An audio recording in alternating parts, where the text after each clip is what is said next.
નમસ્તે મિત્રો, હું છું નવરંગ સાયન અને સ્વાગત છે આપનું આમ ગુજરાતના અમેરિકા સ્પેશિયલ ન્યૂઝ બુલેટિનમાં. મંગળવાર માર્ચ 10ના બુલેટિનમાં જાણીશું જેમના અસાલમના કેસમાં જજમેન્ટ આવવાની તૈયારીમાં છે તેમને કઈ મોટી રાહત મળી છે.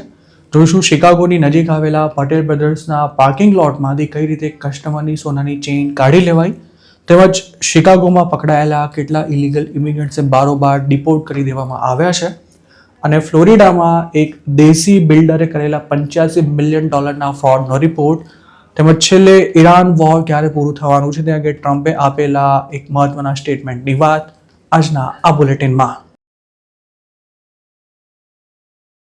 જેમના અસાલમના કેસનું જજમેન્ટ આવવાની તૈયારીમાં છે તેવા લાખો અનડોક્યુમેન્ટેડ ઇમિગ્રન્ટ્સને હાલ પૂરતી મોટી રાહત મળી છે. આમ તો અમેરિકામાં ઇલીગલી રહેતા કોઈ પણ ઇમિગ્રન્ટનો ફાઇનલ રિમૂવલ ઓર્ડર ઇસ્યુ થઈ જાય ત્યારબાદ પણ તેની સામે અપીલ કરી ડિપોર્ટેશન સામે હંગામી પ્રોટેક્શન મેળવી જ શકાય છે. પણ ટ્રમ્પ એડમિનિસ્ટ્રેશન આવા લોકોને ઝડપથી ડિપોર્ટ કરી શકાય તે માટે એક નવો નિયમ અમલમાં મૂકવાની તૈયારીમાં હતું. માર્ચ 9થી લાગુ થનારા આ નિયમ અનુસાર ઇમિગ્રેશન કોર્ટ દ્વારા અપાયેલા ચુકાદા સામે ફાઇલ કરાયેલી અપીલ પર જો બોર્ડ ઓફ ઇમિગ્રેશન અપીલ્સ એટલે કે BIA દ્વારા 10 દિવસમાં કોઈ નિર્ણય ન લેવાય તો તે ઓટોમેટિક ઇનવેલિડ થઈ જતી હતી. આમ કરીને ટ્રમ્પ એડમિનિસ્ટ્રેશન જેમનો ફાઇનલ રિમૂવલ ઓર્ડર ઇસ્યુ થાય તેમને તુરંત જ અમેરિકાની બહાર મોકલી દેવા માંગતું હતું. જોકે ફેડરલ કોર્ટે છેલ્લી ઘડીએ આ પ્રસ્તાવિત નિયમના અમલ પર રોક લગાવી દીધી છે. ઇમિગ્રેશન કોર્ટના ચુકાદાનો રિવ્યુ બોર્ડ ઓફ ઇમિગ્રેશન અપીલ્સ એટલે કે BIA દ્વારા કરવામાં આવતો હોય છે.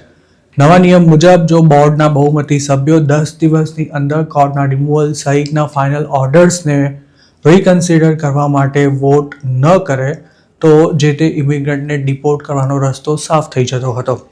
ઇમિગ્રેશન કોર્ટ્સ અને board of immigration appeals justice department હેઠળ કામ કરે છે અને ટ્રમ્પ એડમિનિસ્ટ્રેશને ડિપોર્ટેશનનો આંકડો વધારવા માટે તેમના પર ખાસું પ્રેશર બનાવી રાખ્યું છે. જો આ નિયમ લાગુ થઈ ગયો હોત તો જેમના કેસમાં ફાઇનલ જજમેન્ટ આવવાનું છે તેમાંના મોટાભાગના લોકોને અમેરિકા છોડવાનો વારો આવ્યો હોત, પણ વોશિંગ્ટન ડીસીના ફેડરલ જજે રવિવારે રાત્રે તેના પર રોક લગાવી દીધી હતી. જજ રેડોલ્ફ ડી મોસે આ અંગે 73 પાનાનો એક ઓપિનિયન આપતા જણાવ્યું હતું કે સરકાર જે નિયમ લાગુ કરવા માંગે છે તેમાં ફેડરલ કાયદામાં ફેરફાર કરવા માટે જરૂરી પબ્લિક ઓપિનિયન લેવામાં નથી આવ્યો. જોકે આ ઓપિનિયન દ્વારા જજે યોગ્ય પ્રોસેસને ફોલો કરી આ અંગેનો કાયદો બનાવવા માટેનો ઓપ્શન પણ ખુલ્લો રાખ્યો છે. વોશિંગ્ટનની ફેડરલ ડિસ્ટ્રિક્ટ કોર્ટના આ જજની અપોઇન્ટમેન્ટ બરાક ઓબામા દ્વારા કરવામાં આવી હતી. તેમના દ્વારા અપાયેલા ચુકાદાને આવકારતા ડેમોક્રેસી ફોરવર્ડ નામની લીગલ નોન પ્રોફિટ સંસ્થાએ એવું જણાવ્યું હતું કે કોર્ટે સ્પષ્ટ કરી દીધું છે કે ફાસ્ટ ટ્રેક ડિપોર્ટેશન માટે સરકાર ઇમિગ્રેશન અપીલ સિસ્ટમને હથિયાર ન બનાવી શકે. ઇમિગ્રેશન કોર્ટના ફાઇનલ જજમેન્ટથી જો ઇમિગ્રન્ટ સંતુષ્ટ ન હોય તો તે BIAનો આખરી નિર્ણય ન આવે ત્યાં સુધી ફેડરલ કોર્ટમાં પણ નથી જઈ શકતો. ટ્રમ્પ એડમિનિસ્ટ્રેશને ગયા વર્ષે 2 લાખથી વધુ કેસનો બેકલોગ ધરાવતા બોર્ડ ઓફ ઇમિગ્રેશન અપીલ્સમાં કાયમી સભ્યોની સંખ્યા 28થી ઘટાડીને 15 કરી નાખી હતી, જેના કારણે કોઈપણ અપીલ પર 10 દિવસમાં નિર્ણય લેવાનું કામ તેના માટે અતિશય મુશ્કેલ બની ગયું હતું, અને તેનો જ ફાયદો ઉઠાવી સરકાર આડેધડ ડિપોર્ટેશન કરવા માંગતી હતી. ઉલ્લેખનીય છે કે કોર્ટની કાર્યવાહીને બાયપાસ કરીને કે પછી ફાઇનલ જજમેન્ટ સામે અપીલ કરવાનો ઓપ્શન જ ખતમ કરી દઈને ટ્રમ્પ એડમિનિસ્ટ્રેશન ડિપોર્ટેશનનો આંકડો વધારવા માંગે છે. હાલની સ્થિતિએ રિમૂવલ ઓર્ડર આવી ગયા બાદ પણ તેને ચેલેન્જ કરી લોકો ઘણા વર્ષો અમેરિકામાં કાઢી નાખે છે, પણ હાલનું એડમિનિસ્ટ્રેશન આ સિસ્ટમને જ બંધ કરી દેવા માંગતું હતું. જોકે ટ્રમ્પની આવી અનેક તરકીબો પર ભૂતકાળમાં પણ કોર્ટ્સ દ્વારા રોક લગાવાઈ છે. તાજેતરમાં જ કેલિફોર્નિયાના ફેડરલ જજ સનશાઇન એસ સાયકસે પણ ચીફ ઇમિગ્રેશન જજની પોતાનો આદેશ ન માનવા બદલ આકરી ઝાટકણી કાઢી હતી. ફેડરલ જજે એવો ઓર્ડર આપ્યો હતો કે અમેરિકાની અંદરથી અરેસ્ટ થયેલા અનડોક્યુમેન્ટેડ ઇમિગ્રન્ટ્સને બોન્ડ હિયરિંગનો રાઇટ મળવો જ જોઈએ, પણ ચીફ ઇમિગ્રેશન જજે પોતાના તાબા હેઠળ આવતા જજીસને એવી સૂચના આપી હતી કે તેમના માટે ફેડરલ કોર્ટનો આદેશ માનવો જરૂરી નથી. તાજેતરમાં જ એવા સમાચાર પણ આવ્યા હતા કે છેલ્લા 10 દિવસમાં આઈસની જેલોમાં બંધ 15 જેટલા ઇન્ડિયન્સને રિલીઝ કરી દેવાનો કોર્ટ્સ દ્વારા આદેશ આપવામાં આવ્યો છે. એક તરફ 2 મહિનાથી પણ વધુ સમયથી આઈસની જેલોમાં બંધ હોય તેવા અનડોક્યુમેન્ટેડ ઇમિગ્રન્ટ્સની સંખ્યા વધી રહી છે, તો બીજી તરફ તેમનું બોન્ડ પર છોડવાનું પ્રમાણ સામાન્ય વધી રહ્યું છે. પણ દરેક ઇમિગ્રન્ટ કોર્ટમાં કેસ લડવાની ક્ષમતા નથી ધરાવતા હોતા.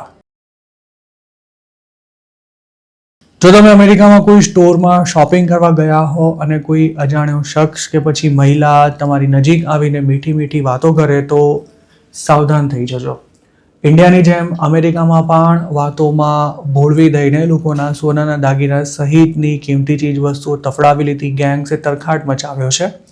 અને આવી જ એક ઘટના શિકાગોને અડીને આવેલા નેપરવિલમાં બની છે, જેમાં પટેલ બ્રધર્સ ગ્રોસરી સ્ટોરના પાર્કિંગ લોટમાંથી એક કસ્ટમરની સોનાની ચેઇન તફડાવી લેવાઈ હતી. નેપરવિલ પોલીસના જણાવ્યા અનુસાર ફેબ્રુઆરી 28ના રોજ સવારે 11:15 વાગ્યાની આસપાસ પોતાની કારમાં ગ્રોસરી ભરી રહેલા એક શખ્સની નજીકમાં એક કાર આવીને ઊભી રહી હતી. આ કારમાં સવાર એક વ્યક્તિએ વિન્ડો ગ્લાસ નીચે કરી વિક્ટિમ સાથે વાત કરવાનો પ્રયાસ કર્યો હતો. કારમાં બેઠેલી વ્યક્તિએ વિક્ટિમને 2 ચેઇન નેકલેસ બતાવ્યા હતા અને એવી વાર્તા કરી હતી કે પોતે તેને ચર્ચમાં ડોનેટ કરવા માંગે છે.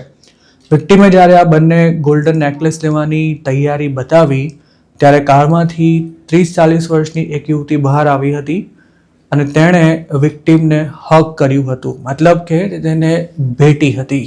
જોકે હગ કરવાના બહાને આ યુવતીએ હાથ ચાલાકી કરી વિક્ટિમના ગળામાં રહેલી સોનાની ચેઇન કાઢી લીધી હતી, જેની તેમને ગંધ સુદ્ધા નહોતી આવી.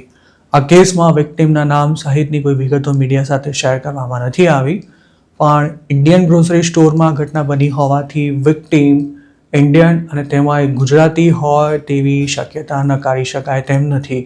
પોલીસનું માનીએ તો હાથ ચાલાકીનો ભોગ બનનારા શખ્સને થોડા સમય પછી ભાન થયું હતું કે તેના ગળામાંથી સોનાની ચેઇન ગાયબ થઈ ગઈ છે. પટેલ બ્રધર્સના જે સ્ટોરના પાર્કિંગ લોટમાં ઘટના બની હતી તે નેપરવિલના ઓગડન એવન્યુમાં આવેલો છે.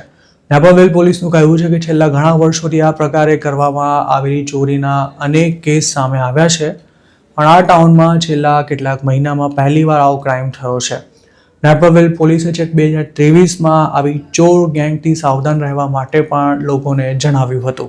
નેપરવિલ પોલીસ ડિપાર્ટમેન્ટે આ અંગે પબ્લિકને સાવચેત રહેવાની અપીલ કરતા એવું કહ્યું છે કે તેઓ પાર્કિંગ લોટ્સમાં અજાણ્યા લોકો સાથે વાતચીત કરવાનું ટાળે અથવા તો સાવધાન રહે, કારણ કે શિકાગોલેન્ડ એરિયામાં લોકોને વાતોમાં ફસાવી તેમની કિંમતી ચીજ વસ્તુઓ ચોરી લેવાનું પ્રમાણ વધી રહ્યું છે. આવા ક્રાઇમમાં વિક્ટિમ્સ ગ્રોસરી કે પછી અન્ય કોઈ આઇટમ્સ પોતાના વ્હીકલમાં લોડ કરતા હોય ત્યારે તેમનો અપ્રોચ કરવામાં આવે છે. તેમને ટાર્ગેટ કરનારી ગેંગ ખૂબ જ સભ્યતાથી વાતચીત શરૂ કરે છે અને પછી વિક્ટિમને ગિફ્ટની ઓફર કરવામાં આવે છે. આ ગિફ્ટમાં ગોલ્ડન કલરની વીંટી, નેકલેસ કે પછી આઈફોન અથવા એરપોર્ટ સહિતની વસ્તુઓ હોઈ શકે છે. ટીમમાં કામ કરતા આવા ચોર ક્યારેક વિક્ટિમનું ધ્યાન ખેંચવા માટે નાના બાળકોનો પણ ઉપયોગ કરે છે અને ગણતરીની સેકન્ડોમાં જ તેઓ જ્યારે ક્રાઇમ સીન પરથી નીકળી જાય ત્યારે વિક્ટિમને પોતાની કિંમતી જે વસ્તુની ચોરી થઈ હોવાનો અહેસાસ થતો હોય છે. ક્રાઇમ કરનારાએ વિક્ટિમને જે ગિફ્ટ આપી હોય તે પણ નકલી અથવા તૂટેલી ફૂટેલી હોય છે, જેની કોઈ જ વેલ્યુ નથી હોતી. હજુ થોડા દિવસો પહેલા જ ન્યૂ જર્સીમાં પણ આવી એક ઘટના બની હતી, જેના સીસીટીવી ફૂટેજ પણ ખાસા વાયરલ થયા હતા. તેમાં એક ગુજરાતી વૃદ્ધા ચાલતા ક્યાંક જઈ રહ્યા હતા ત્યારે 40 વર્ષની મહિલા તેમની નજીક આવી હતી અને તેણે પણ કંઈક વાત કર્યા બાદ તેમને હગ કર્યું હતું અને સોનાની ચેઇન કાઢી લીધી હતી. જોકે આ વૃદ્ધાને તેની ખબર પડી જતા તેમણે બૂમાબૂમ કરતા ચોરી કરનારી મહિલા તેના સાથી સાથે કારમાં નાસી છૂટી હતી. તેવી જ રીતે 2025માં ન્યુયોર્કમાં રહેતા એક ગુજરાતી મહિલા સાથે પણ કંઈક આવું જ થયું હતું. તેઓ ટ્રેન પકડવા માટે સબવે સ્ટેશન પર જઈ રહ્યા હતા ત્યારે તેમને રસ્તામાં 2 મહિલાએ અટકાવ્યા હતા અને તેમને કારની નજીક લઈ ગયા બાદ સોનાના દાગીના ચર્ચમાં ગિફ્ટ કરવાના છે તેવું કહી તેમને કંઈક સૂંઘાડી દીધું હતું, જેનાથી આ મહિલાને કોઈ હોશ નહોતા રહ્યા અને તે વખતે તેમના ગળામાંથી સોનાની ચેઇન અને હાથમાંથી બંગડી કાઢી લેવાયા હતા, પરંતુ ચોર ગેંગ તેમની વીંટી નહોતી કાઢી શકી અને તે જ વખતે આ મહિલાને અચાનક ભાન આવી ગયું હતું અને તેમણે બૂમાબૂમ કરી મૂકી હતી. આવા કેસમાં મોટાભાગે સિનિયર સિટીઝન્સને ટાર્ગેટ કરાતા હોય છે, કારણ કે તેમને વાતોમાં ફસાવવા આસાન હોય છે અને તેઓ ચોરને પકડી કે તેની પાછળ દોડી પણ શકે તેમ નથી હોતા. આમ ગુજરાતને આવા જેટલા પણ કેસની જાણકારી મળી છે તે તમામમાં વિક્ટીમની ઉંમર 60 વર્ષથી વધારે હતી, જેમાં એક કેસમાં તો એક વૃદ્ધાને તેમના ઘરની નજીક જ ટાર્ગેટ કરવામાં આવ્યા હતા. જો કોઈ તમારી સાથે વાત કરવાનો પ્રયાસ કરે તો તેનાથી થોડું અંતર જાળવીને તેમજ તેને પોતાની નજીક ન આવવા દઈ અને સાથે જ તેના તરફથી ઓફર કરાતી કોઈ વસ્તુને ન સ્વીકારીને આપ પણ આવી ચોરીથી બચી શકો છો. માસ ડિપોર્ટેશનના ભાગરૂપે શિકાગોમાંથી પકડાયેલા સેંકડો ઇલીગલ ઇમિગ્રન્ટ્સની ખોટી રીતે ધરપકડ થઈ હોવા છતાં પણ તેમને બારોબાર ડિપોર્ટ કરી દેવામાં આવ્યા હોવાની વાત સામે આવી છે. ફેડરલ કોર્ટે આવા લોકોને છોડી દેવા માટે આદેશ કર્યો હતો, પરંતુ ઘણા એલિયન્સ તે પહેલા જ ડિપોર્ટ થઈ ચૂક્યા છે. 2025માં શિકાગોમાંથી ઇલીગલ ઇમિગ્રન્ટ્સને પકડવા માટે ઓપરેશન મિડવે બ્લિટ્ઝ શરૂ કરાયું હતું, જેના હેઠળ 5000થી પણ વધુ લોકોને અરેસ્ટ કરવામાં આવ્યા હતા અને તેમાં વોરંટ વિના જેલ ભેગા કરી દેવાયા હોય તેમની સંખ્યા ઘણી વધારે હતી. આ મામલો કોર્ટમાં પહોંચતા જાન્યુઆરી 2026માં સરકારે કબૂલ્યું હતું કે આ ઇમિગ્રન્ટ્સની ખોટી રીતે ધરપકડ કરવામાં આવી છે. તેવી જ રીતે ફેબ્રુઆરીમાં કોર્ટે વોરંટ વિના પકડાયેલા લોકોની માહિતી આપવાની સાથે તેમની બોન્ડ હિયરિંગ જલ્દીથી પૂરી કરવાનો પણ આદેશ આપ્યો હતો. જોકે હવે આ મામલામાં કોર્ટને અપાયેલી માહિતીમાં એવું જણાવાયું છે કે ગયા વર્ષે પકડાયેલા 70 લોકો વોલન્ટરી ડિપાર્ચર ફોર્મ્સ પર સહી કર્યા બાદ ડિપોર્ટ થઈ ચૂક્યા છે. ફરિયાદ પક્ષ તરફથી આ કેસ લડી રહેલા નેશનલ ઇમિગ્રન્ટ જસ્ટિસ સેન્ટરના વકીલ એલેના માર્ટિનના જણાવ્યા અનુસાર શિકાગોમાંથી પકડાયેલા સેંકડો ઇમિગ્રન્ટ્સ જેલમાંથી છૂટવાને પાત્ર ઠરતા હતા. જોકે સરકારે કોર્ટમાં તેમનો રેકોર્ડ જ પૂરો નહોતો પાડ્યો, જેથી તેમને રિલીઝ કરી શકાય છે કે કેમ તે પણ નક્કી નહોતું કરી શકાયું. કોર્ટે નવેમ્બર 2025માં પહેલીવાર વોરંટ વિના પકડાયેલા લોકોના કેસનો રિવ્યૂ કરવા માટે આદેશ આપ્યો હતો અને અત્યાર સુધીમાં માત્ર 100 લોકોને જ રિલીઝ કરી શકાયા છે. હજુ ગયા વીકમાં જ ફેડરલ ગવર્મેન્ટે ખોટી રીતે અરેસ્ટ કરાયેલા વધુ 14 લોકોને રિલીઝ કર્યા હતા. જોકે શિકાગો એરિયામાંથી લાર્જ સ્કેલ એન્ફોર્સમેન્ટ વખતે પકડાયેલા સેંકડો લોકો જેલમાંથી બહાર આવવા માટે પાત્ર ઠરતા હોવા છતાં પણ તેઓ હાલની તારીખે પણ અંદર જ છે અને તેમાંય ઘણા તો એવાય છે કે જેમના કેસનો રિવ્યૂ થાય તે પહેલાં જ તેમને અમેરિકામાંથી આઉટ કરી દેવાયા છે. શિકાગો ટ્રિબ્યુનના એક રિપોર્ટ અનુસાર ઓપરેશન મિડવે બ્લિટ્ઝમાં 5000થી વધુ લોકોની ધરપકડ થઈ હતી. છેક જૂન 2025થી ઇમિગ્રેશન ઓથોરિટીએ શિકાગોમાં મોટા પાયે ઓપરેશન ચલાવ્યું હતું, જેમાં ઘણા ગુજરાતીઓ પણ પકડાયા હતા. આ મામલે ખાસો હોબાળો થતાં વોરંટ વિના પકડાયેલા લોકોને અમર્યાદિત સમય સુધી જેલમાં ન રાખી શકાય તેવી માંગ સાથે કોર્ટમાં કેસ પણ ફાઇલ કરવામાં આવ્યો હતો. જોકે કોર્ટ કોઈ જજમેન્ટ આપે તે પહેલાં જ ઘણા ઇમિગ્રન્ટ્સે જેલમાં એટલી બધી પરેશાની ભોગવવી પડી હતી કે તેમણે પોતાના રાઇટ્સ જતા કરી સામે ચાલીને જ ડિપોર્ટેશન માંગી લીધું હતું. આ ઉપરાંત જેને શિકાગોની બહારની જેલોમાં ટ્રાન્સફર કરી દેવાયા હતા તેમની વિગતો પણ કોર્ટ સાથે શેર કરવામાં સરકારે આનાકાની કરી હતી. આવા જ એક કેસમાં સાઉથ શોરમાં આવેલી અપાર્ટમેન્ટ બિલ્ડિંગ પર થયેલી રેડમાં પકડાયેલા એક મેક્સિકનને 8 મહિના સુધી જેલમાં રાખવામાં આવ્યો હતો. છેલ્લે કોર્ટે તેને છોડી દેવાનો આદેશ કર્યો ત્યારે એવું જાણવા મળ્યું હતું કે તેને તો ડિપોર્ટ કરી દેવાયો છે. ફેડરલ કોર્ટે આ અંગે આકરું સ્ટેન્ડ લીધું હતું, પરંતુ અપીલ કોર્ટે તેના પર હંગામી સ્ટે આપી દેતા વોરંટ વિના પકડાયેલા લોકોને જેલમાંથી છોડવાની કાર્યવાહી પણ ઠપ થઈ ગઈ હતી. ઉલ્લેખનીય છે કે કોર્ટની ભીંસ વધતા વોરંટ વિના પકડાયેલા ઘણા એલિયન્સને જેલમાંથી છોડવામાં આવી રહ્યા છે અને તેમાં એક ખાસ તો તેમને 0 બોન્ડ પર રિલીઝ કરાઈ રહ્યા છે. જોકે જેલમાંથી મુક્તિનો અર્થ એવો પણ નથી થતો કે ઇમિગ્રેશનના કેસ પણ ક્લોઝ થઈ જશે. આવા ઇમિગ્રન્ટ્સનો ફાઇનલ રિમૂવલ ઓર્ડર ઇસ્યુ થશે ત્યારે તેમને અમેરિકા છોડવું પડી શકે છે. ફ્લોરિડામાં ઋષિ કપૂર નામના એક દેશી બિલ્ડરે લોકોને $85 મિલિયન ચૂનો લગાવ્યો છે.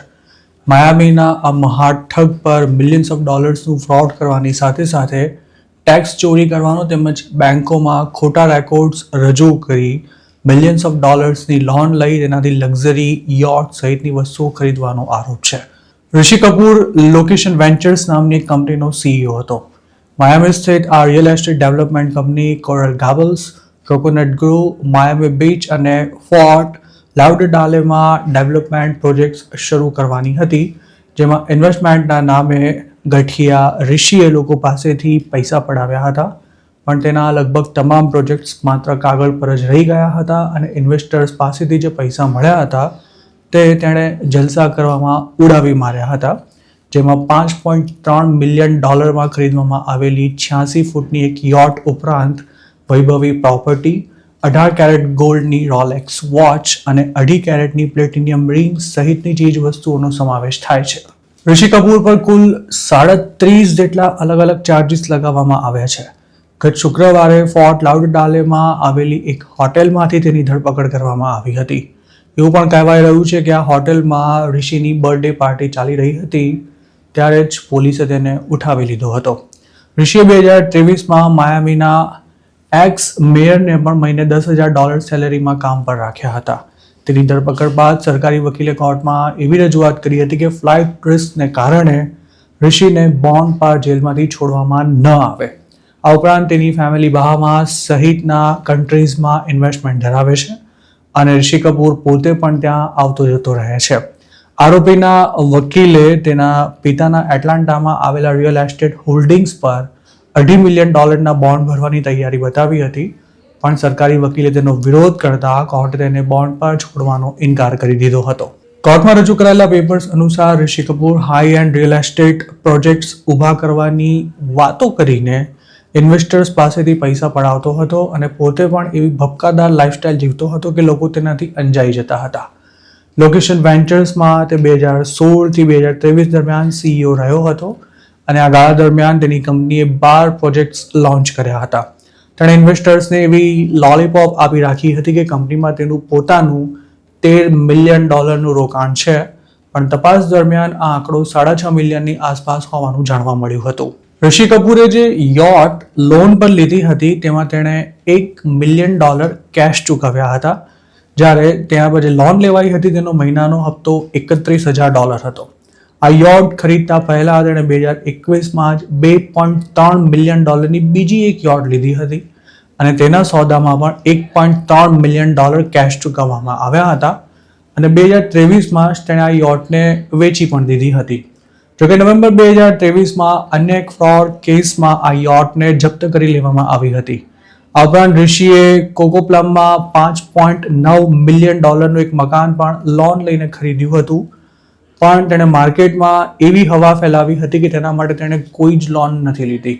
પોતાના ઇન્વેસ્ટર્સને કોઈ શંકા ન પડે તે માટે ખોટા બેંક સ્ટેટમેન્ટ બનાવડાવીને આ ફ્રોડ કંપનીની સ્થિતિ ખૂબ જ મજબૂત છે તેવા પણ દાવા કરતો હતો.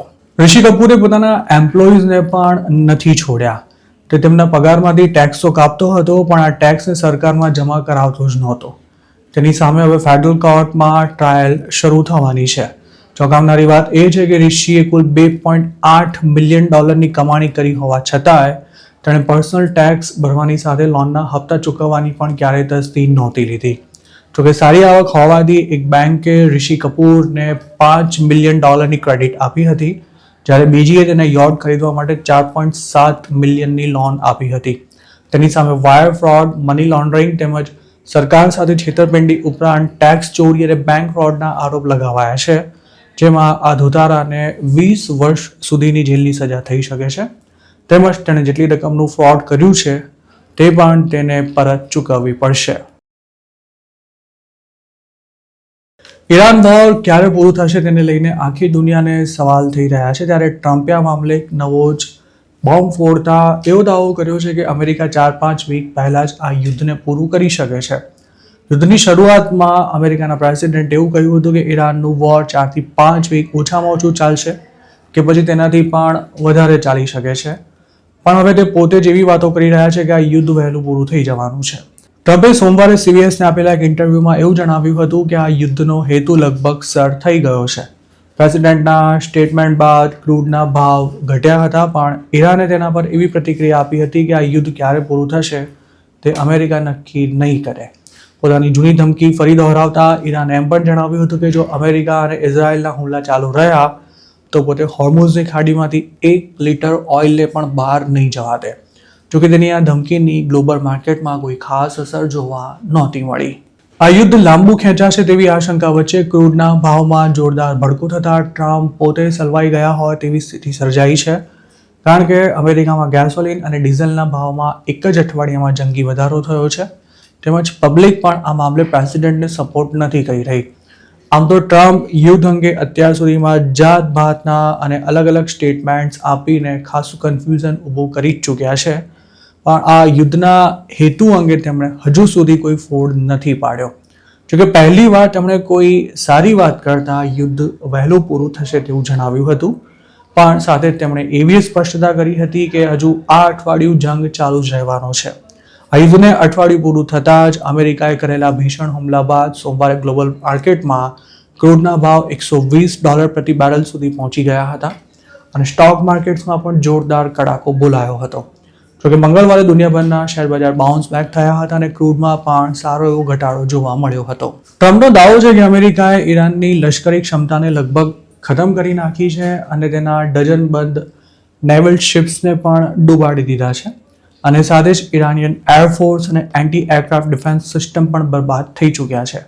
તેમણે એવું પણ જણાવ્યું હતું કે ઈરાનમાં હાલ કોઈ નેતાગીરી નથી બચી અને અમેરિકાએ તમામ સિનિયર નેતાઓનો પણ ખાત્મો બોલાવી દીધો છે. ખમનેઈના દીકરાને સુપ્રીમ લીડર જાહેર કરવા પર ટ્રમ્પે એવું કહ્યું હતું કે જેને અમેરિકા મંજૂરી આપશે તે જ ઈરાનનું સુકાન સંભાળી શકશે. સાથે જ તેમણે એવી પણ ધમકી આપી હતી કે અમેરિકા ઈરાન પર એટલો મોટો હુમલો કરશે કે તેમાંથી તે ક્યારેય ઊભું નહીં થઈ શકે. એક તરફ ટ્રમ્પ એવી વાતો કહી રહ્યા છે કે વોર જલ્દી પૂરું થશે, તો બીજી તરફ તેમના ડિફેન્સ સેક્રેટરી હેક્સે તેવું જણાવ્યું હતું કે યુદ્ધની હજુ શરૂઆત જ થઈ છે. આ વિરોધાભાસ અંગે ટ્રમ્પને સવાલ પૂછાયો ત્યારે તેમણે નવી ગુગલી ફેંકતા એવું કહ્યું હતું કે આ બંને સ્ટેટમેન્ટ સાચા હોઈ શકે છે.